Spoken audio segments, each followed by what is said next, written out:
Shocking revelations from the high seas.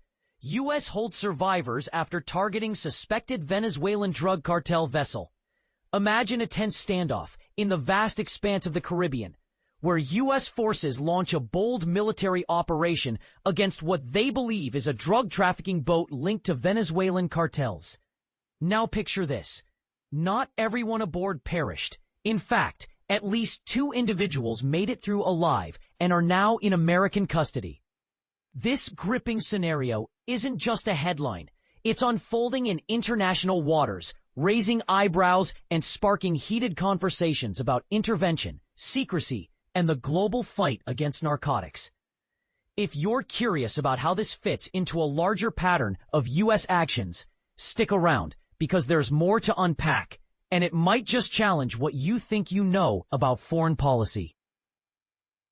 According to insights from 2 U.S. officials, the United States has secured at least 2 survivors from a U.S. military strike that occurred on Thursday.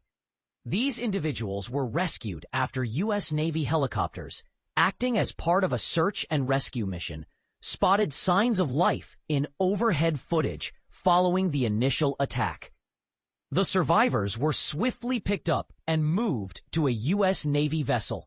However, details remain murky. It's not yet clear who exactly is holding them or how they're faring physically after such a harrowing ordeal. International waters, for those new to this, are areas of the ocean beyond any country's territorial limits. Essentially, the open sea where no single nation has jurisdiction, making these operations a complex dance of international law and military strategy. This incident marks at least the 5th such operation carried out by the Trump administration targeting boats in these neutral maritime zones, suspected of ties to Venezuelan drug cartels. Tragically, the prior 4 strikes resulted in the deaths of at least 21 people, with no survivors left behind. To put this in perspective, think of it like a series of high-stakes enforcement actions, aimed at disrupting smuggling routes, but without any arrests or trials to hold the accused accountable, raising questions about the balance between swift action and due process. And this is the part most people miss. NBC News has highlighted growing worries among U.S. lawmakers about the administration's reluctance to share details on these missions. Lawmakers are pushing for more transparency, arguing that without it, the public and Congress can't fully assess whether these strikes are justified or if they're overstepping boundaries. But here's where it gets controversial. Are these operations a necessary crackdown on a drug crisis, or are they veiled power plays that risk escalating tensions without sufficient oversight? Adding fuel to the fire, just 1 day before the strike, President Donald Trump made a startling public confession during a White House briefing. He openly acknowledged authorizing the CIA to undertake unspecified activities in Venezuela. When pressed by a reporter with, "Why did you authorize the CIA to go into Venezuela?" Trump responded candidly, "I authorized for 2 reasons, really. Number 1, they have emptied their prisons into the United States of America.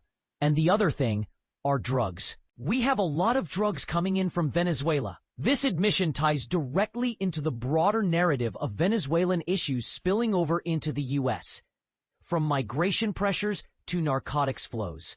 For beginners diving into geopolitics, it's worth noting that Venezuela, under its current regime, has faced international scrutiny over crime and instability, prompting such bold U.S.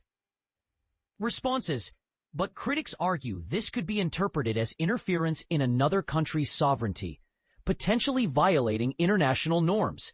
In related developments, Admiral Alvin Holsey, who leads the U.S. Southern Command, overseeing military efforts across Latin America and managing around 1,200 personnel, announced his upcoming retirement. He plans to step down on December 12th from a role he assumed just last November. In a reflective statement, Holsey praised his team. "The Southcom team has made lasting contributions to the defense of our nation and will continue to do so.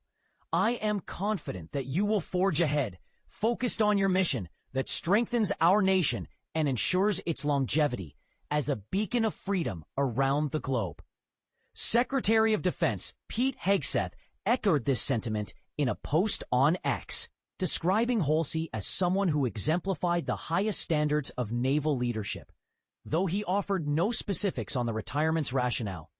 This transition comes at a pivotal time, as Southern Command plays a key role in countering threats like drug trafficking in the region, and some might wonder if Holsey's departure signals shifts in strategy or internal changes.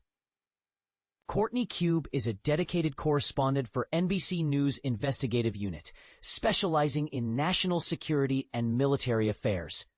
Moshe Gaines serves as an NBC News producer and off-air reporter, focusing on global stories tied to the Defense Department. So, what do you make of all this? Is the U.S. right to take these aggressive steps against suspected cartel boats, even in international waters? Does Trump's CIA authorization represent a smart move against drugs and crime? Or is it a risky overreach that could provoke more conflict? And how do you feel about the lack of transparency? Does it build trust or erode it? Share your opinions in the comments below. I'd love to hear if you agree, disagree, or have a counterpoint to add to the discussion.